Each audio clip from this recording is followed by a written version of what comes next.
We're all familiar with that NPC type who dies and makes the main character really, really sad, but could you use one in a game? Should you use one in a game? How could you do it without him turning into an annoying GM character? Well, stay tuned, because we're going to talk about all that stuff right here in this video.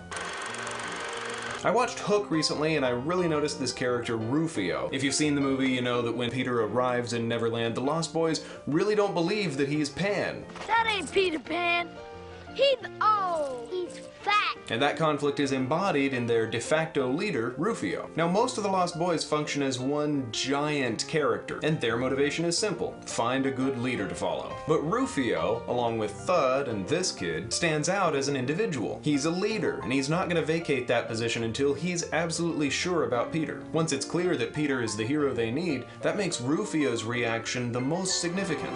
You are the Pan. And after that, he dies. That's his entire role in the story. You can see this trope in lots of movies. Hero comes in, has some conflict with the top dog, until he becomes a loyal follower and then dies. And that's because it works on audiences. It draws their emotions into the story. And if it works on audiences, it'll work on players. So next time your players swoop into an area to lead the townspeople against their oppressors, slip them a Rufio. A leader who's not gonna let his people be led astray by any phonies. He opposes the PCs, conspires against them, maybe even attacks them. But remember, he's not a bad guy. And now you have great roleplay opportunities. Phase 2 of the Rufio life cycle is that the PCs prove themselves in some important way, usually winning the loyalty of the town, and Rufio becomes their most loyal follower. In Phase 3, he gives his life for them. His metamorphosis is complete, and if you've played him in a convincing way, you've got your players' emotions. They've spent focused attention on this character, trying to convert him, trying to defeat him, maybe even defending themselves from him. Finally, he acknowledges them as heroes, starts looking up to them, thinks they're the greatest thing ever, and then he's taken from them. Probably dies in one of their arms, saying something like, I wish I had a dad like you. I don't care if this is a kid's movie, Peter Pan should have run Captain Hook through right there. I needed closure on that. I want you to take your ship and go.